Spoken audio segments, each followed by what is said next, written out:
மணக்க ருசிக்க அம்மா சமையல் மசாலா ஐட்டம்ஸ் ஊறுகாய் ஐட்டம்ஸ் நம்மக்கிட்ட கிடைக்குது. நீங்கள் கீழே வந்து நம்பர் கொடுக்குறேன், நம்பரில் காண்டாக்ட் பண்ணுங்கள். வணக்கம், நான் உங்கள் அம்மா சமையல் மீனாட்சி. இன்றைக்கி சூப்பரான முருங்கைக்காய் தேங்காய் பால் குழம்பு தான் வைக்க போகிறோம். இது சாப்பாட்டுக்கு வந்து ரொம்ப சூப்பராக இருக்கும், ரொம்ப டேஸ்ட்டாக இருக்கும். வாங்க எப்படி பண்ணுறதுன்னு பார்க்கலாம். பாருங்க, எண்ணெய் வந்து ஒரு 5 ஸ்பூன் அளவுக்கு எண்ணெய் போட்டுக்கலாம். கடுகு 1 ஸ்பூன், உளுந்து 1 ஸ்பூன் சேர்த்துக்கலாம். கடுகு நல்லா பொரிஞ்சதுக்கப்புறம் 4 வெங்காயம் நறுக்கி வச்சுருக்கேன். அது கூட பச்சை மிளகாய் 4 வச்சுருக்கேன். இதை சேர்த்துக்கலாம்.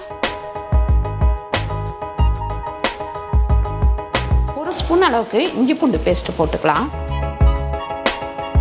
இப்போ நம்ம கருவேப்பிலை சேர்த்துக்கலாம். கருவேப்பிலை சேர்த்துட்டு நல்லா வந்து கிண்டி விட்டுருவோம் வெங்காயத்தை. பாருங்க, இந்த வெங்காயம் இந்த மாதிரி வதங்கினதுக்கப்புறம் நம்ம தக்காளி சேர்த்துக்கலாம். கிட்டத்தட்ட ஒரு 1/2 கிலோ தக்காளி நறுக்கி வச்சுருக்கேன், சேர்த்துக்குவோம். இப்போ நம்ம ஒரு 1.5 ஸ்பூன் அளவுக்கு உப்பு சேர்த்துக்கலாம். அடுத்து இதுலேயே கொஞ்சம் மஞ்சத்தூளும் சேர்த்துக்கலாம்.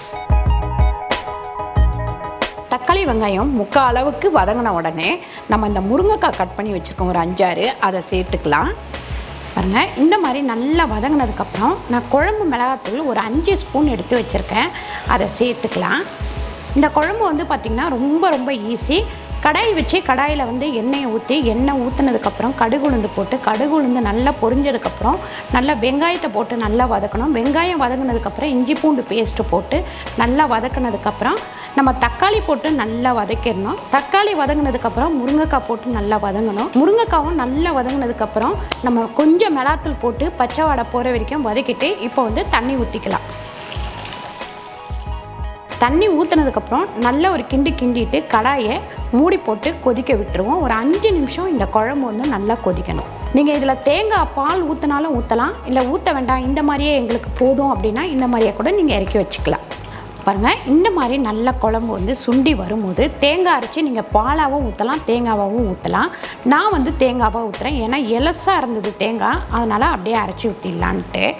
பாருங்கள், இப்படி மேலே கொஞ்சம் கொத்தமல்லி தூவிடலாம். தூவிட்டு சும்மா அப்படி கொதித்து வரும்போது கிண்டி விடுவோம்.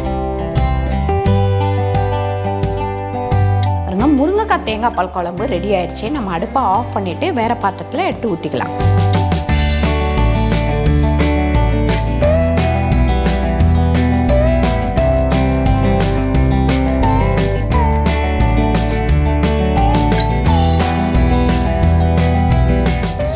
முருங்கைக்காய் தேங்காய் பால் குழம்பு ரெடி ஆயிடுச்சு. கண்டிப்பாக நீங்கள் ட்ரை பண்ணி பாருங்கள். ட்ரை பண்ணி பார்த்துட்டு கீழே கமெண்ட் பண்ணுங்கள் எப்படி வந்ததுன்னு சொல்லிட்டு. இந்த வீடியோ உங்களுக்கு பிடிச்சிருந்தா லைக் பண்ணுங்கள், ஷேர் பண்ணுங்கள், சப்ஸ்கிரைப் பண்ணுங்கள், ஃபேஸ்புக்கில் ஷேர் பண்ணுங்கள், மறக்காமல் கமெண்ட் பண்ணுங்கள். நன்றி, வணக்கம்.